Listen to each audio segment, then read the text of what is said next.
പിതാവിൻ്റെയും പുത്രൻ്റെയും പരിശുദ്ധാത്മാവിൻ്റെയും നാമത്തിൽ ആമേൻ. എൻ്റെ പ്രിയപ്പെട്ടവരെ, ഇന്ന് 29-ാം തീയതി ചൊവ്വാഴ്ച പ്രാർത്ഥിക്കുക. അമ്മേ പരിശുദ്ധമ്മേ, അമ്മേ പരിശുദ്ധമ്മേ, ദേവമാതാവേ, ദൈവമാതാവേ, കൃപാസനത്തിലൂടെ ഞങ്ങൾക്കും ഞങ്ങളുടെ ദേശത്തിനും അമ്മ മാധ്യസ്ഥം തേടി തന്ന എല്ലാ അനുഗ്രഹങ്ങൾക്കും കൃപകൾക്കും ഞങ്ങളിപ്പോൾ ഹൃദയം നിറഞ്ഞ നന്ദി പറയുന്നു. അമ്മേ പരിശുദ്ധ അമ്മേ, അമ്മേ പരിശുദ്ധമ്മേ, ദൈവമാതാവേ, 2004 ഡിസംബർ 7-ാം തീയതി ഉച്ചകഴിഞ്ഞ് 2:30 കൃപാസനത്തിൽ സംഭവിച്ച അമ്മയുടെ പ്രത്യക്ഷപ്പെടലിനെ കുറിച്ച് തിരുസഭയ്ക്ക് സമർപ്പിച്ചിരിക്കുന്ന പഠനരേഖകളുടെ പഠനം ആരംഭിക്കുവാൻ ഞങ്ങൾ പ്രാർത്ഥിക്കുന്നു. അമ്മേ പരിശുദ്ധമ്മേ, ഭൂസ്വർലോകങ്ങളുടെ രാജ്ഞിയായ അങ്ങേയ്ക്ക് ഭൗമ സംരക്ഷണത്തിനായി പ്രപഞ്ചപ്രകൃതിയെ തന്നെ തിരുസഭ പ്രതിഷ്ഠിക്കുവാൻ ഈ പ്രത്യക്ഷീകരണം വഴി ഇടയാക്കണമേ. പരിശുദ്ധ ജപമാല മാതാവേ, സകല പ്രാർത്ഥനയോടും ചേർത്ത് ഞങ്ങളിപ്പോൾ പ്രാർത്ഥിക്കുന്ന ഈ കുടുംബത്തിന്റെ പ്രത്യേക നിയോഗം പ്രമക്കളെ.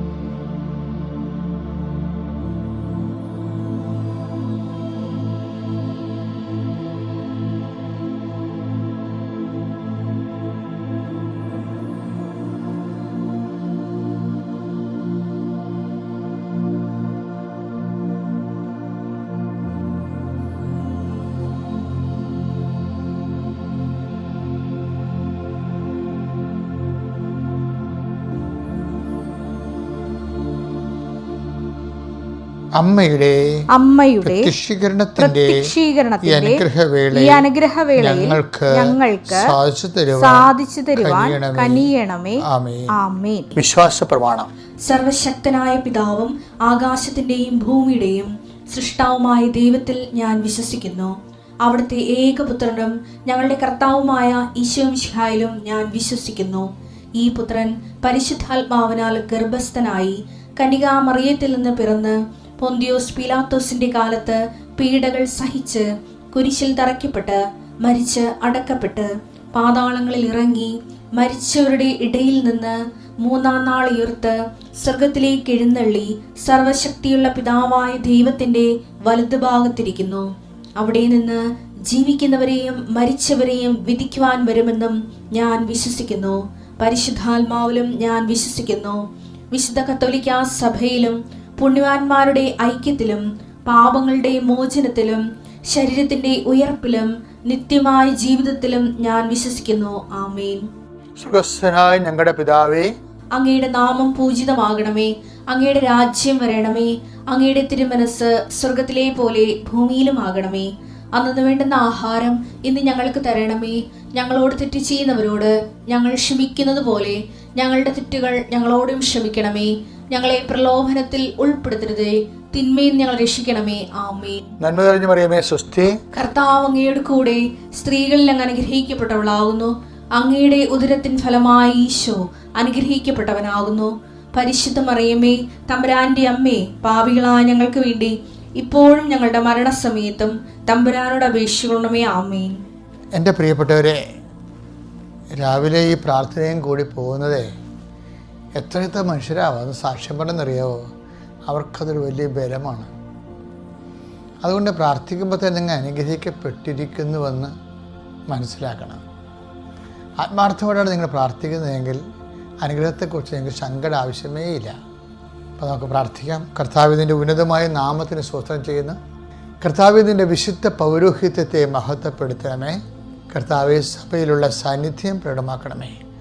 39 വർഷം ഞാൻ അർപ്പിച്ച കൃപാനയുടെ യുഗതിയാൽ കൃപാസ്ഥാനത്താറെ ജീവനോടെ പ്രത്യക്ഷപ്പെട്ട പരിശുദ്ധ അമ്മയുടെ പ്രത്യക്ഷീകരണത്തിൻ്റെ സ്ഥിരീകരണത്തിനായി ആൾത്താരെ നടന്ന 10,000-കണക്കിന് ആരാധന ശക്തിയാൽ പിതാവിൻ്റെയും പുത്രൻ്റെയും പരിശുദ്ധ നാമത്തിൽ നീ നിൻ്റെ കുടുംബവും അനുഗ്രഹിക്കപ്പെടട്ടെ. നിൻ്റെ യാത്രകൾ, നിൻ്റെ ഉദ്യമങ്ങൾ, നിൻ്റെ എല്ലാവിധ ഇന്നത്തെ ഇടപെടലുകളും കർത്താവിൻ്റെ നാമത്തിൽ ഞാൻ ആശീർവദിക്കുന്നു. കർത്താവെ, ഈ മക്കളെ, ദൈവവിധങ്ങളെ ഇന്ന് ഏറ്റവും കൂടെ അലട്ടപ്പെടുന്ന വിഷയങ്ങൾ എല്ലാം അങ്ങയുടെ തിരുസന്നിധിയിൽ ഞാൻ ഈ പ്രഭാതത്തിൽ സമർപ്പിക്കുന്നു. കർത്താവ്, ആരോടെങ്കിലും സംസാരിക്കാനുണ്ടെങ്കിൽ അത് വളരെ സങ്കടകരമായ സിറ്റുവേഷൻസ് ആണെങ്കിൽ സഞ്ചാരി മാതാവിൻ്റെ പ്രത്യേക സാന്നിധ്യം ഉണ്ടാകാൻ ഇടയാക്കണമെന്ന് പ്രാർത്ഥിക്കുന്നു. കർത്താവ്, എവിടെയെങ്കിലും പോകാനുണ്ട്, അതുപോലെ എന്തെങ്കിലും നേടാനുണ്ട്, എന്തെങ്കിലും ചെയ്യാനുണ്ട്, എന്തെങ്കിലും കൊണ്ടുവരാനുണ്ട്, വാങ്ങിക്കാനുണ്ട്, അങ്ങനെ എല്ലാ മണ്ഡലങ്ങളിലും നിൻ്റെ യാത്രയുടെ എല്ലാ ലക്ഷ്യങ്ങളിലും സഞ്ചാരി മാതാവ്, പരിശുദ്ധ ദേവമാതാവിൻ്റെ മാധ്യസ്ഥതനെ ഏൽപ്പിക്കുന്നു. കർത്താവെ, ഞാൻ നിനക്ക് മുമ്പേ എൻ്റെ ദൂതനെ അയക്കുമെന്നുള്ളത് അങ്ങയുടെ വാഗ്ദാനമാണെങ്കിൽ ഉടമ്പടി ജീവിതത്തിലെ ആ വാഗ്ദാനത്തിന് ഞങ്ങൾക്ക് അനുഭവവേദ്യമാകുന്ന അങ്ങയുടെ സാന്നിധ്യം, അങ്ങയുടെ സാന്നിധ്യം അറിയത്തേണ്ടതാണ്.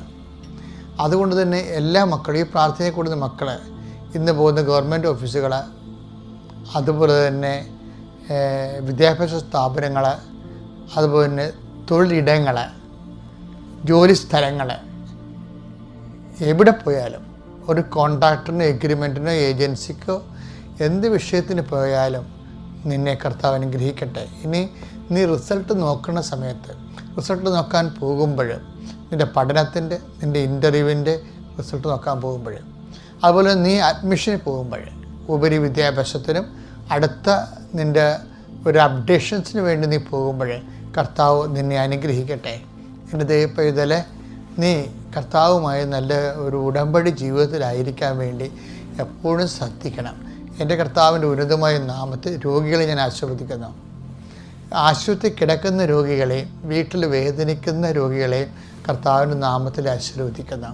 ഗർഭിണികളെ ആശീർവദിക്കുന്നു. മക്കളെല്ലാത്തവർക്ക് വേണ്ടി പ്രാർത്ഥിക്കുന്നു. മക്കളെല്ലാത്തതിൻ്റെ നോവ് അനുഭവിക്കുന്ന, മാനസിക അനുഭവിക്കുന്ന മക്കൾക്ക് വേണ്ടി പ്രാർത്ഥിക്കുന്നു.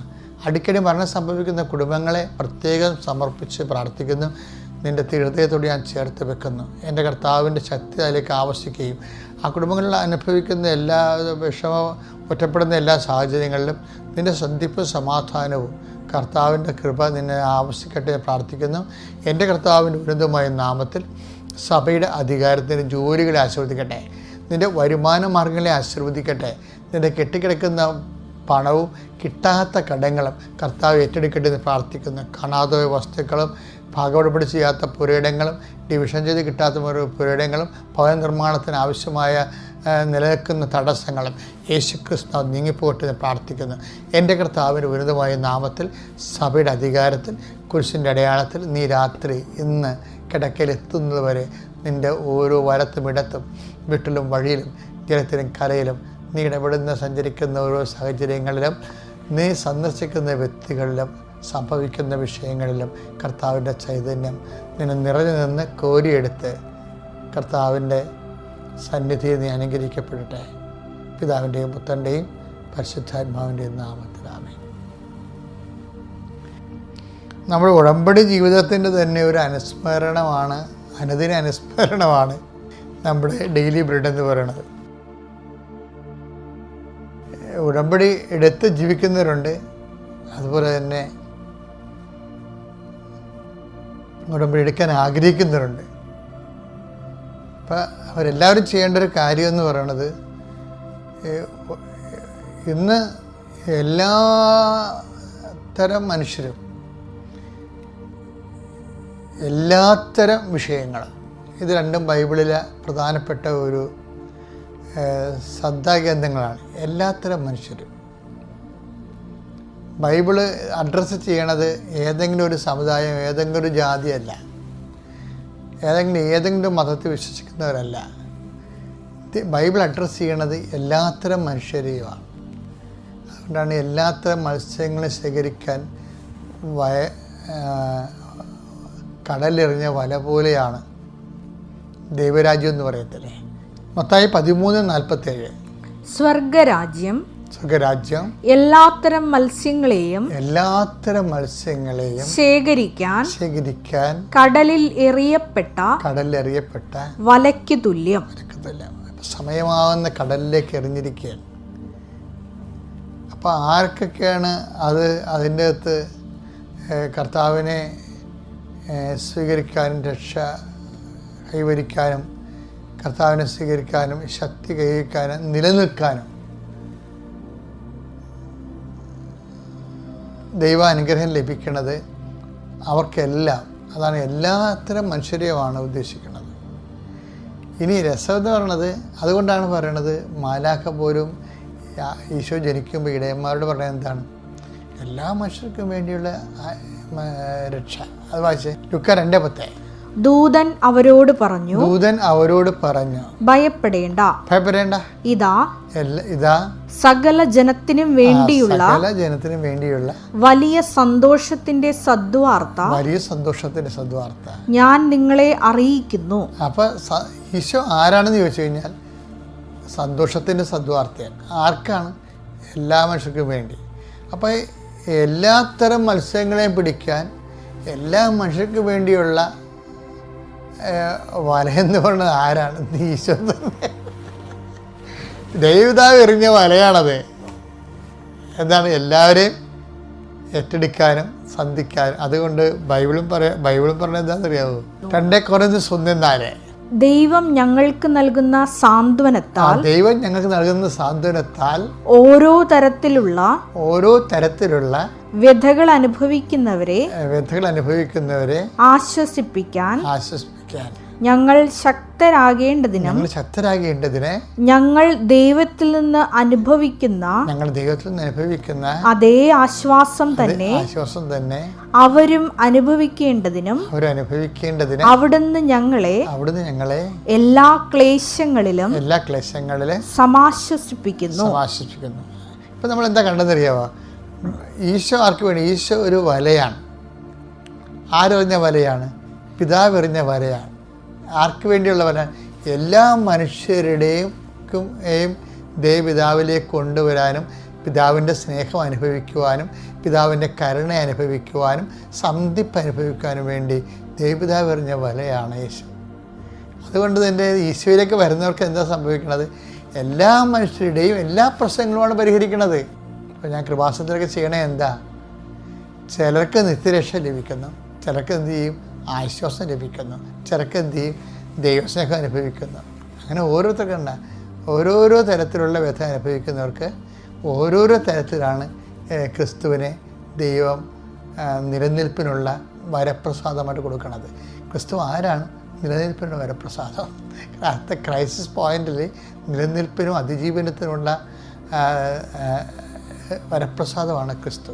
അപ്പം അതുകൊണ്ട് ഈ ക്രിസ്തുവിനെ കൈമാറാൻ വേണ്ടി കൂടി നമ്മൾക്കൊരു കൃപ കിട്ടിയാൽ അപ്പം ദൈവത്തിന് നമ്മൾ സ്വന്തമാകും. നമുക്ക് ദൈവത്തിൻ്റെ ദിവസത്തിന് കുറേ റിലേഷൻസ് ഉണ്ടേ. എന്നുവെച്ചാൽ ദൈവത്തിൻ്റെ സ്വന്തമുണ്ട്, സ്വന്തമാകാൻ വിളിക്കപ്പെട്ടവരൊക്കെ ഉണ്ട്. പിന്നെ ദൈവത്തിൻ്റെ ഇപ്പം ദൈവരാജ്യത്തിൽ നിന്ന് അകലെയല്ലെന്ന് നമ്മൾ കഴിഞ്ഞ ദിവസം കണ്ടില്ലേ, അയൽവാസികളൊക്കെ ഉണ്ട്. അപ്പം നമ്മളെ സംബന്ധിച്ചിടത്തോളം ദൈവത്തിന് സ്വന്തമാകാനുള്ളത് വിളിയേക്കാളുപരി ഒരു വെല്ലുവിളിയാണ്. ദൈവത്തിന് പ്രയോജനമുള്ളവരായിട്ട് ദൈവത്തിൻ്റെ കരുണയും സ്നേഹവും മറ്റുള്ളവർക്ക് ദൈവനാമത്തെ കൈമാറാൻ വേണ്ടിയാണ് നമ്മൾ ശരിക്കും പറഞ്ഞാൽ ഉടമ്പടി ജീവിതം കൊണ്ട് ഉദ്ദേശിക്കുന്നത്. അപ്പം അങ്ങനെ വരുമ്പോഴേ ദൈവത്തിൻ്റെ സ്വന്തമാകും. അപ്പം നിങ്ങൾ ഇന്നത്തെ പ്രവർത്തനങ്ങൾ മുഴുവനും നിങ്ങളുടെ പ്രവർത്തനങ്ങളിലൂടെ ദൈവത്തിൻ്റെ സ്വന്തമാകാനുള്ള വിളിക്ക് ഉത്തരം കൊടുത്തുകൊണ്ട് നമുക്ക് ജീവിക്കാം. Praise the Lord.